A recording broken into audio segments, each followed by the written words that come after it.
Esta é a Arcai.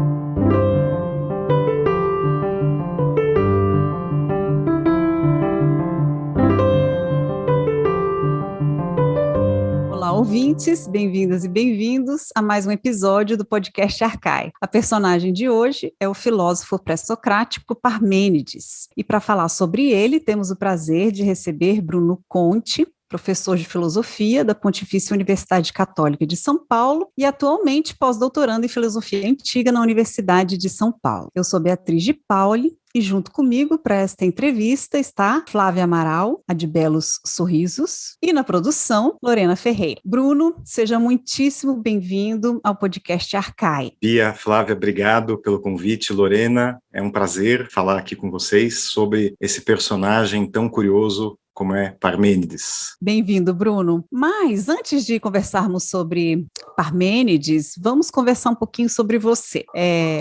A essa altura do campeonato, você já deve saber que nós aqui do podcast somos um pouquinho bisbilhoteiros. Então, nós ficamos sabendo que a filosofia não foi exatamente a sua primeira escolha na graduação e que você andou flertando com o direito. Então, conta pra gente o que você fez, né? O que motivou você a abandonar a toga e o vade-mecum e se tornar filósofo? Olha, na verdade, acho que tinha muitos interesses, assim, quando jovem, acho que ainda tenho muitos interesses, né? Também tive uma carreira na área de tecnologia, né? Então, ao início, eu tinha um lado, assim, tecnológico, um lado humanidades. E eu acho que até hoje ainda estou vendo como combinar esses lados, né? O direito, eu cheguei a ter filosofia no colégio, né? Ainda não era obrigatório, mas era um colégio que na verdade tinha uma tradição humanista. Então a gente teve filosofia, a gente leu Weber, a gente leu Tucídides. Então esse gosto assim pelas humanidades, acho que já vem daí, né? E quando eu terminei o colégio, um pouco você é jovem, você vai assim nas carreiras um pouco que estão ali mais claras, e fui para o direito. E vi no direito que, na verdade, o que me interessava era estudar. E o direito, na verdade, 80% assim, das disciplinas são muito técnicas. Então, é uma prática mesmo, uma técnica, e tem a parte de filosofia também, que é interessante, mas não é o que você tem, assim, como formação, né? E aí, com isso, né, num momento eu decidi trancar o direito. Inicialmente eu tranquei, e eu fazia na Faculdade de Direito da Universidade de São Paulo, e tranquei e falei, vou então começar a filosofia na PUC, né, com a ideia de voltar eventualmente ao direito. E acabou que eu nunca voltei.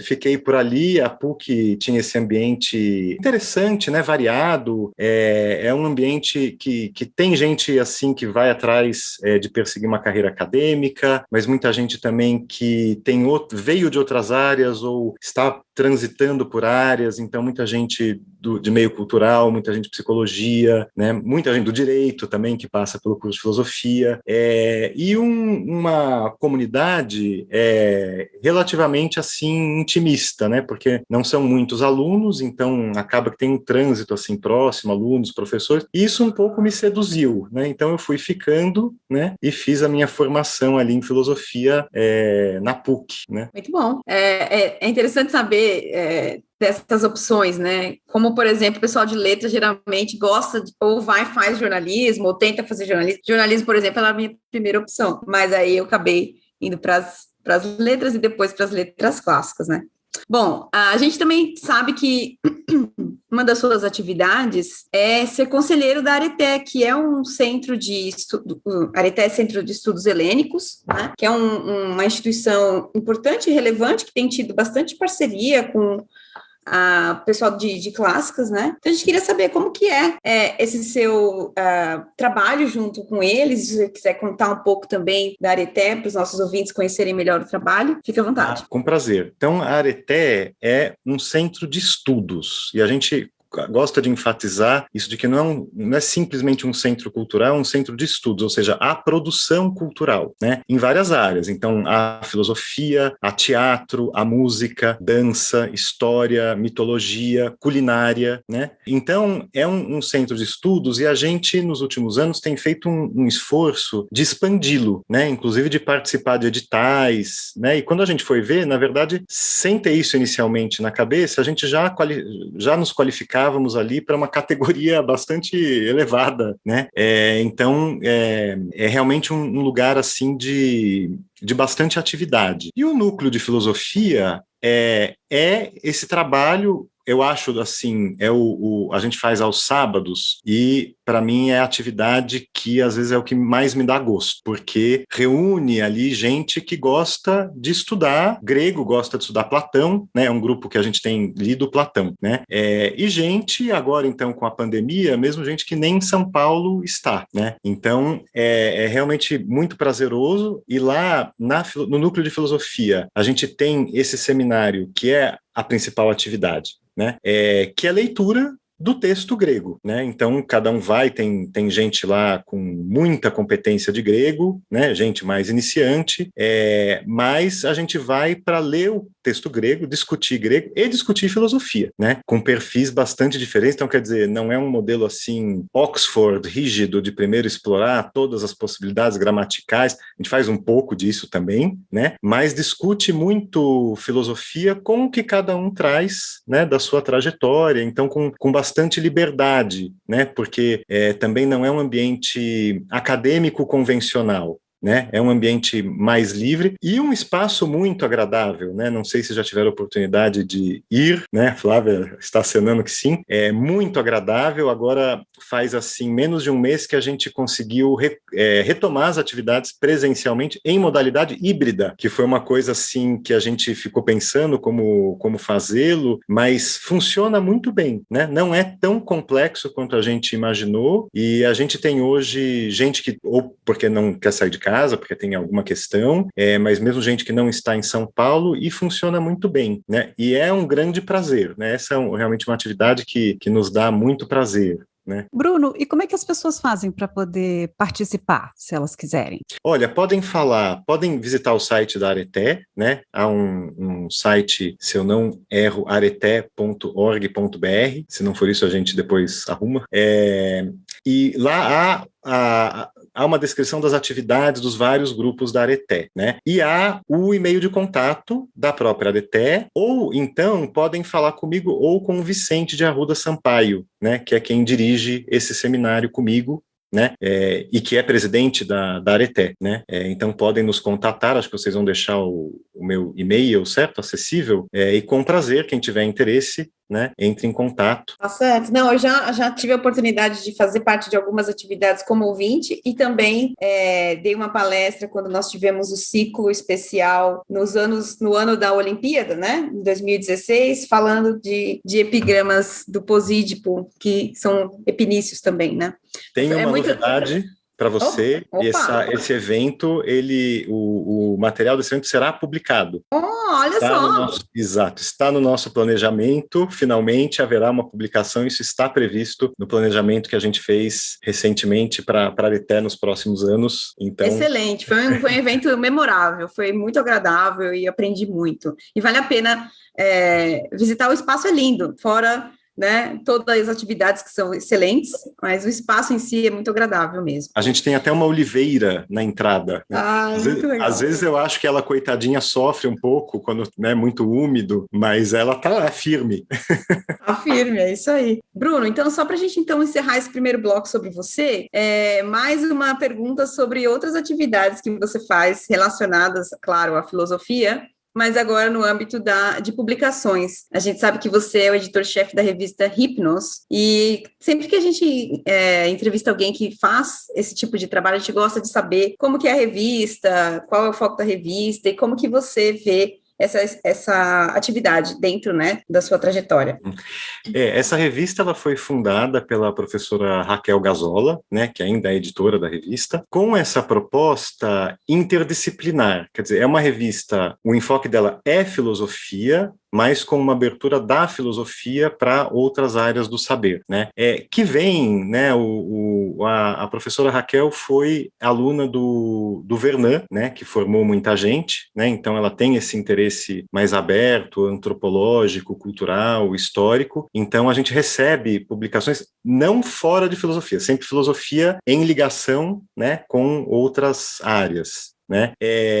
E é um projeto, a Hypnos, ela é muito interessante, porque ela tem participação, historicamente, primeiro, de bastante gente da América Latina, né? Então a gente recebe com frequência, né, trabalhos de colegas América Latina, e professores também, alguns europeus, né, que mandam trabalhos. E é uma revista já que está fazendo seus mais de 20 anos, né? E que eu espero em algum momento a gente retomar isso, ela vinha junto de eventos anuais que aconteciam na PUC, que eram simpósios internacionais de filosofia greco-romana, de estudos greco-romanos, né? E isso, então, é alguma coisa que a gente trabalha para retomar, né? Que eles ficaram interrompidos, né? E haverá um evento, espero que tudo dê certo, a gente está retomando um evento agora em setembro, né? Que é um evento PUC e Federal do ABC, né? Em coordenação com o professor Luca Pitelu, chamado Beyond Being, né? Então, depois de um período de tempo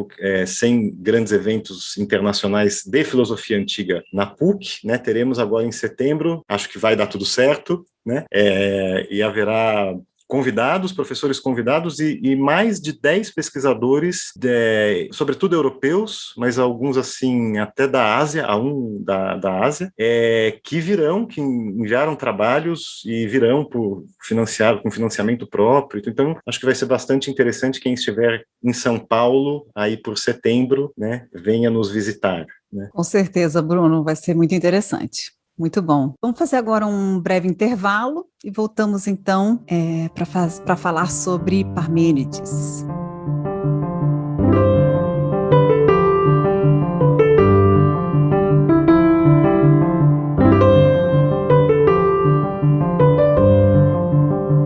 Você ouve podcast Arcai, da Cátedra Unesco Arcai sobre as origens plurais do pensamento ocidental da Universidade de Brasília. Assine nosso conteúdo no lugar em que costuma ouvir seus podcasts. Fique por dentro de tudo que rola na cátedra em arcai.nb.br e nas redes sociais @arcaionb. E lembre-se, Arcai é com CH. Estamos de volta com o nosso convidado, o professor Bruno Conte, para falarmos sobre Parmênides. Bruno, de forma assim resumida, quem foi Parmênides? O que se sabe sobre ele? É fácil resumir porque o que a gente sabe sobre ele é bastante pouco, né? Temos assim uma data mais ou menos em que é possível situar o seu nascimento, que é provavelmente próximo da fundação de Eleia, né? Que os historiadores localizam ali próximo de 545 a.C., né? Curiosamente, há uma ambiguidade com relação a essa data, porque o Platão, vocês sabem, no diálogo chamado Parmênides, inventa uma grande história desse encontro de Parmênides com Zenão e Sócrates e um jovem Aristóteles, certo?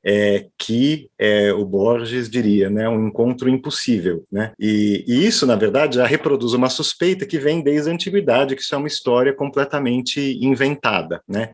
E que, no entanto, essa data, ela acaba sendo filosoficamente importante de definir, porque todo mundo sabe, né, lê nos manuais, ainda lê aquela polêmica Parmênides contra Heráclito, certo? Só que, se a gente despreza essa notícia do Platão, que situaria o nascimento dele uns 30 anos depois, certamente um não conheceu o outro.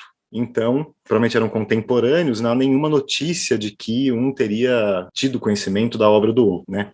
Essa é também mais uma invenção de Platão, né? Essa polêmica do imobilismo, né? Dos imobilistas versus mobilistas, é uma invenção ali, a gente sabe, do Teeteto, né? E que, no entanto, em alguns manuais de filosofia ainda aparece, né?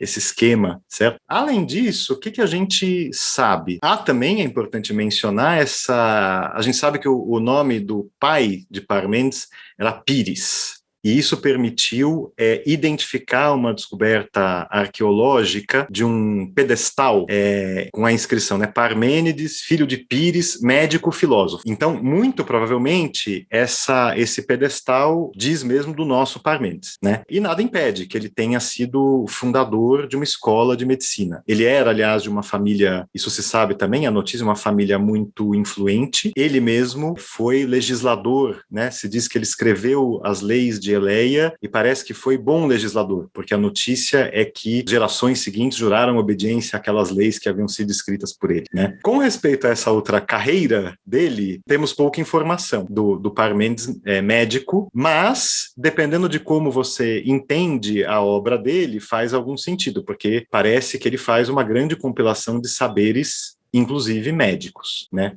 Alguns vão levar isso um pouco mais longe e vão julgar que Parmênides poderia ter sido o líder também de uma seita religiosa, médica, filosófica. Aí talvez ir um pouco longe, né? Mas isso foi defendido, né, por um autor, um erudito, né, que é o Peter Kingsley, que escreveu esse livro The Dark Places of Wisdom, que mesmo eu não acreditando no que ele diz, ele escreve muito bem, parece um romance policial, mas talvez ir muito longe, né?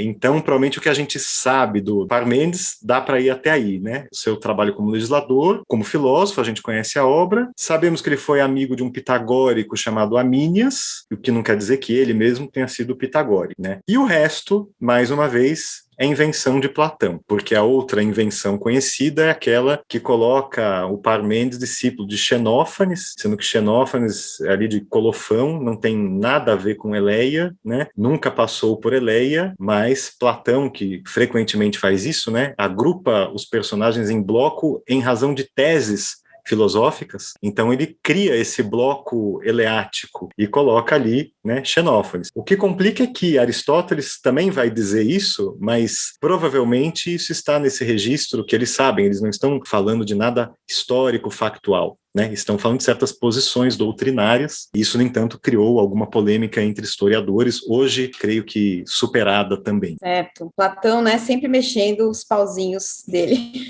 na filosofia. Mas, bom, pensando então na certa categorização que a gente tem, que é natural da história da filosofia e da história da literatura, a gente considera, né, que o Parmênides é um filósofo pré-socrático. Né? Então, explica para a gente um pouco o uso desse termo e para designar, né, a literatura filosófica antes de Platão, para a gente. A gente fala pré-socrático e já fala antes de Platão, né, para ver que o termo é extremamente problemático. Né? Existe uma associação de estudiosos de pré-socráticos que define o que é pré-socrático como aqueles personagens citados na obra Os Fragmentos Pré-Socráticos do Diles e do Crantes. Né? Porque, na verdade, é uma nomenclatura de conveniência, né? E ninguém hoje tem um compromisso nem do ponto de vista cronológico, porque você tem um Demócrito que é contemporâneo de Sócrates, né? E nem doutrinal. Né, a gente teve há uma certa visão da história da filosofia do Cícero, né, que diz que a filosofia com Sócrates, né, desceu dos céus para a terra para cuidar das coisas humanas, né, então um pouco pré-socráticos entrariam nessa chave, mas quando a gente vai um pouquinho mais a fundo, a gente vê que um Heráclito estava preocupado com ética, Demócrito estava preocupado com ética, né, e no final, quem não estava? Né, a gente pode não ter material, mas é muito difícil afirmar que isso estivesse fora, simplesmente, né, das preocupações dos pensadores mais antigos. Então, hoje, pré-socráticos é uma nomenclatura de conveniência, né, e que tem mais a ver, na verdade, com o tipo, eu creio, de método necessário ao estudo desses pensadores, né, porque são pensadores, e daí a gente fala anteriores a Platão, porque de Platão nós temos a obra inteira, segundo alguns mais do que a obra inteira, porque há os diálogos espúrios, certo? Mas antes de Platão não temos. E o que vem desses chamados pré-socráticos são esses também, assim chamados fragmentos, que também não são fragmentos, porque são citações feitas a esses por Platão, por Aristóteles, por comentadores de Aristóteles. No caso de Parmênides, 70% ou mais do que a gente sabe sobre Parmênides, do texto de Parmênides, vem através de Simplício, quando Simplício comenta a física de Aristóteles, comenta o Tratado do Céu, e são, na verdade, citações fragmentárias, não são fragmentos como um papiro, né, papiro de Derveni, que eu tenho ali, eu abri o papiro, a buracos físicos, né, que eu tenho, né, então não é fragmento nesse sentido, né, e o trabalho é justamente dar sentido a esses fragmentos. Quando eu estava na graduação, um professor uma vez disse assim, eu não entendo, um professor que não era de antiga, ele falou, eu não entendo como é que as pessoas estudam pré-socráticos, porque não há texto. Na verdade, o problema é que há muito texto, porque temos, na verdade, toda a tradição que recolhe as notícias e as citações. Tanto é que hoje, depois desse trabalho monumental dos filólogos do século XVIII, XIX, de publicar todo esse material dos comentadores de Aristóteles, um trabalho enorme, do Usener, do Diels, principalmente, que são os mais conhecidos, mas de outros também.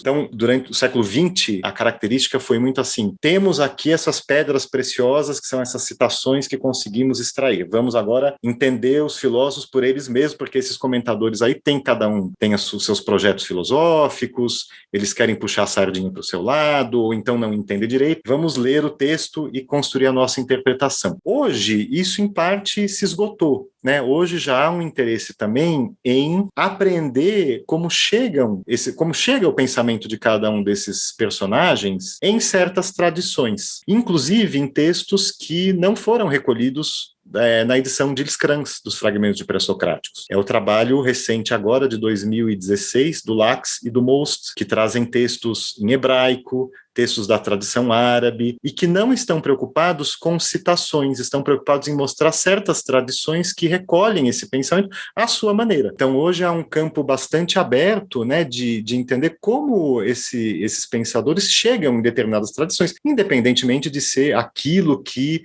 Parmênides ou Anaximandro, ou seja lá quem for, disse exatamente, né? Então temos bastante trabalho nesse campo. Felizmente, né? Para podermos aí desenvolver outras linhas e pesquisadores também.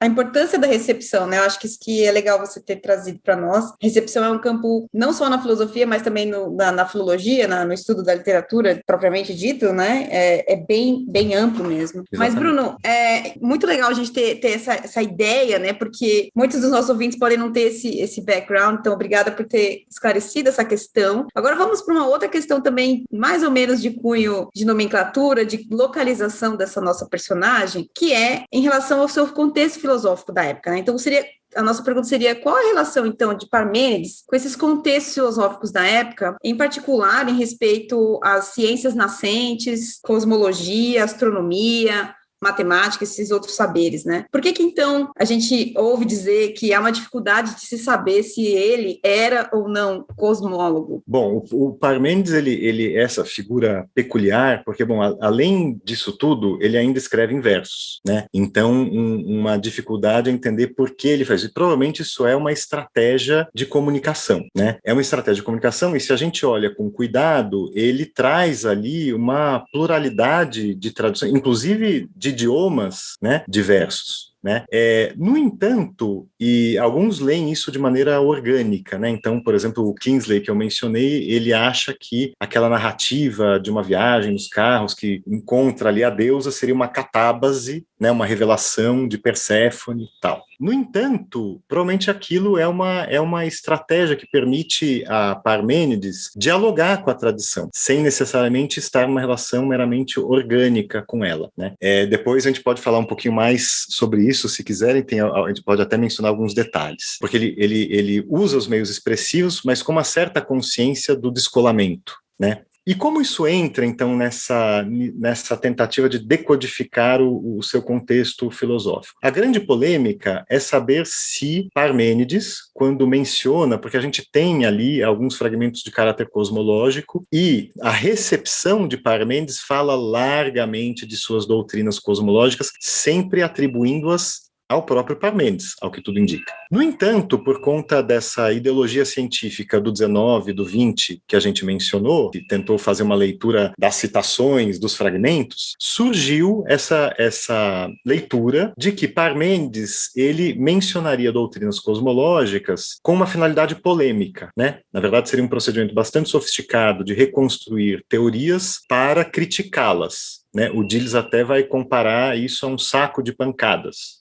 palavras do Diles, né? Então, essa doutrina é um saco de pancadas para exercício dos alunos da escola eleática. Bom, escola eleática, a gente hoje também tem muita dúvida que tenha havido algo assim, né? Provavelmente não há escolas formadas ali naquele momento, talvez esteja começando a aparecer, né? As primeiras notícias são Platão, né? Academia, né? E nessa época. E, no entanto, então, a dificuldade é o quê? Bom, qual é a relação de Parmênides com esse contexto? Hoje, eu acho que a tendência mais forte, isso está mudando, mas hoje há, sem dúvida, a tendência de pensar assim, que essas tradições, digamos, científicas, né, apesar de um certo anacronismo, mas da astronomia, da matemática, da medicina, né, tudo isso é novo. Então, dificilmente Parmênides estaria simplesmente fazendo um pastiche se o objetivo dele é justamente, se ele tem tanta consciência de usar artifícios de comunicação para alcançar, né, um público amplo da cultura grega,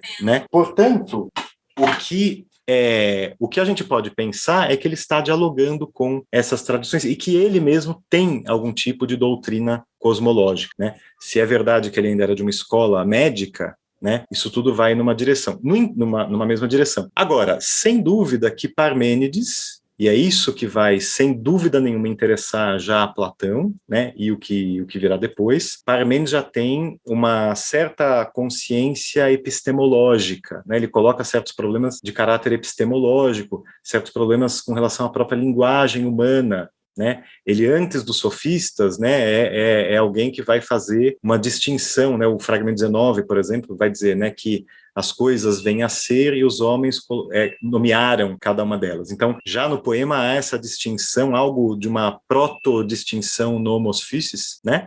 E o final, o prólogo, né, o final do fragmento 1, né, quando a deusa fala, é preciso que te instruas de tudo, panta. E panta é provavelmente a palavra-chave, né, dessas doutrinas novas, né, saberes a respeito de todas as coisas, né, esses saberes cosmológicos. E, no entanto, ele, mais uma vez, frustra o leitor, que esperaria, então vai começar aqui a narrar uma cosmologia, uma cosmogonia, como um Anaximandro, né, como outro, e aí, não, ele fala, bom, saber a respeito de tudo é saber a respeito de uma distinção epistemológica, de um lado, verdade, de outro lado, opiniões de mortais, né, e, sem dúvida, esse movimento é o movimento decisivo da filosofia do Parmênides. Ora, é claro que aquele argumento dele sobre o ser, que começa ali no fragmento 2, que depois se desdobra, né, no fragmento 8, isso interessou muito, né, aos filósofos, a Platão, né, a Aristóteles, e depois para as nossas concepções, nossas discussões de metafísica ou de ontologia.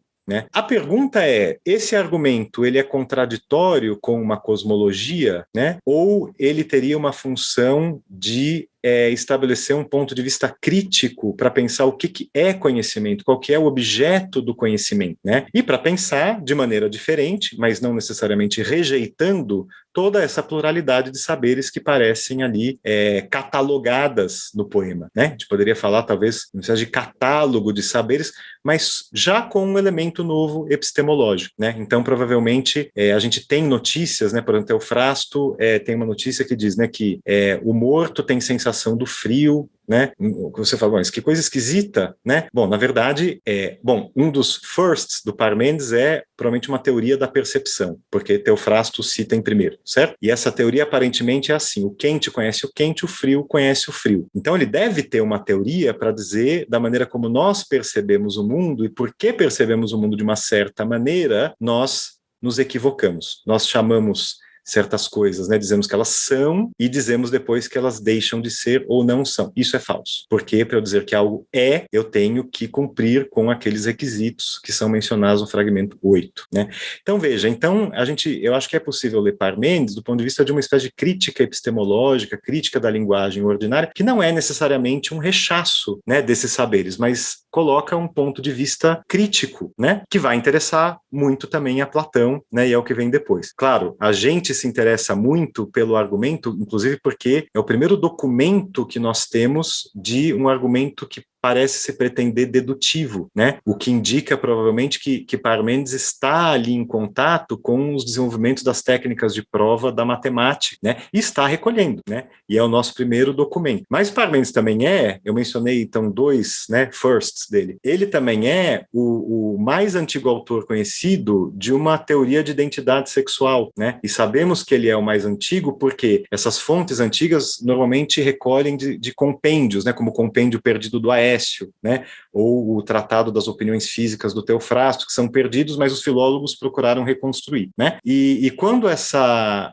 menção é feita a doutrinas desse tipo, Parmênides é o primeiro a ser mencionado e é a maneira usual de dizer que é o primeiro que consta do compêndio. Então, a gente pode afirmar que Parmênides é o autor da mais antiga teoria de identidade sexual de que nós temos notícia, né? Que é aquele fragmento em latim que fala das misturas de sementes, né? Aquilo, pelo comentário do Galeno, indica que é isso, que as misturas de sementes vão dar a identidade sexual, que é interessante, porque significa que pode haver uma combinação, não é só uma identidade sexual masculina ou feminina, mas pode haver uma mistura, né? Muito interessante, Bruno. Muito interessante mesmo. Incrível. Agora, a gente está falando de Parmênides, você está citando sempre, você está falando em poema, né? Você poderia falar um pouquinho para a gente sobre esse estranhamento que existe pelo fato de Parmênides, que é considerado, por assim dizer, o avô da lógica, né, ter escrito no formato poema, ter escrito um poema épico? Exatamente. É o primeiro documento de um argumento dedutivo, né, nesse autor que escreve na forma do épico, né? A forma do épico, na verdade, o insere no gênero. Bom, vocês de letras sabem disso muito melhor do que eu, né? E o gênero já traz alguma expectativa para o leitor, né? Então, certamente, o leitor sabe que o que ele vai falar ali não é ordinário, não é trivial, sabe que aquilo diz, portanto, de alguma coisa essencial, né? E há um componente de verdade, né? Há esse elemento didático, esse elemento de transmissão da verdade. Então, pelo mero fato de empregar a forma, né? Empédocles também fará isso, né? Isso já situa a obra dentro de um certo horizonte de expectativas, né?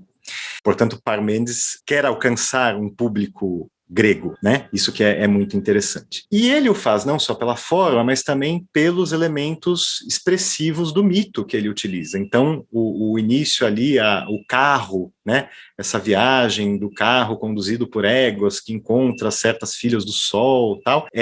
O carro é um símbolo homérico por excelência, um símbolo da aristocracia, né? Depois temos menções aí ao portal, né, ao umbral de bronze, onde dia e noite se encontra, claramente uma referência à teogonia hesiódica. Tal.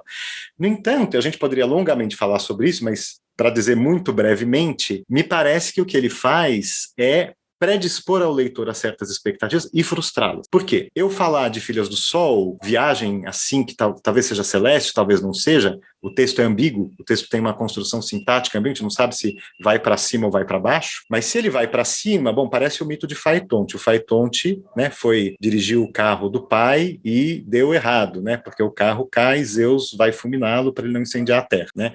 Então, e se não é isso, é uma catábase, ou é uma descrição de um protagonista aí que morreu, que está indo para o Hades, e muita coisa indica, né. No entanto, o que acontece? Há toda essa descrição que parece que, se eu suponho que ele está indo para baixo, de repente ele fala, ele chega ali num lugar que tem portas etéreas. Ora, o éter está no alto do céu, né? Depois a Deus ainda vai falar, não é destino funesto, né? Não é uma moira caqué que você chegue aqui. Bom, moira caqué é a fórmula do Homero para eufemística, né? Para dizer que alguém morreu, né? Então eu acho que há um uso consciente desses símbolos que ativam as referências tradicionais, que criam um certo interesse e que frustram essa expectativa, né? E claro que ele deve frustrar essa expectativa, porque ele, Parmênides, a mensagem que ele tem a passar é já de alguém que conhece essas doutrinas cosmológicas, é já alguém que pensa um universo com um modelo esférico. E a gente sabe que há isso porque há o fragmento que diz que a Lua gira em torno da Terra, né? Então ele tem um modelo geométrico da astronomia nascente, e ele, portanto, vai criar essa ambiguidade e frustrar o seu ouvinte, porque a visão que ele tem do espaço já não é a do mito tradicional, né? E, bom, esse é um campo, assim, haveria muito a dizer, como ele convoca várias tradições. Eu acho que é um dos aspectos mais instigantes do poema, que me fez ousar ali em campos de letras, né, como alguém que não é de letras, né, mas muito interessante, acho que desperta muita curiosidade, né? Com certeza, Bruno, com certeza. E teríamos assunto para muitas horas de podcast, mas infelizmente o nosso tempo acabou. Eu agradeço muitíssimo a sua participação. Um papo muito gostoso, muito informativo. Tenho certeza que vai despertar um interesse de muita gente pelo Parmênides. E também é sempre bom conhecer um pouquinho das pessoas que vêm aqui conversar conosco no podcast. Agradeço muitíssimo a sua presença. Eu agradeço muito, é uma honra, Bia, Flávia, Lorena.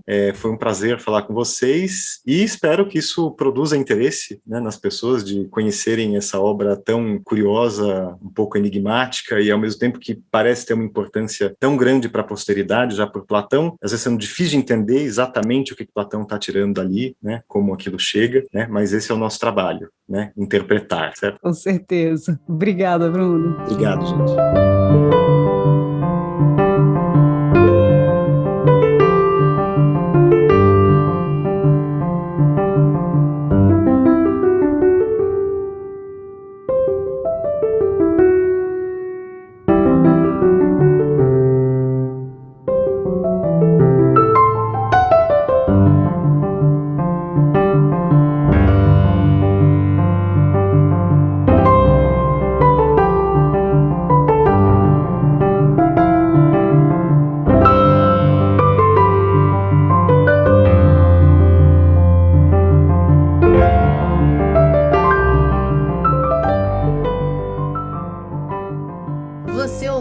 Podcast Arcai, da Cátedra Unesco Arcai sobre as origens plurais do pensamento ocidental.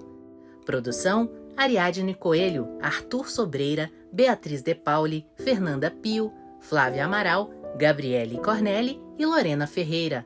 Locução: Marcela Diniz. Trilha de Dan Bodan. A Cátedra Unesco Arcai integra o programa de pós-graduação em Metafísica da Universidade de Brasília. Acompanhe nossas atividades em arcai.unb.br e nos siga nas redes sociais. Até a próxima!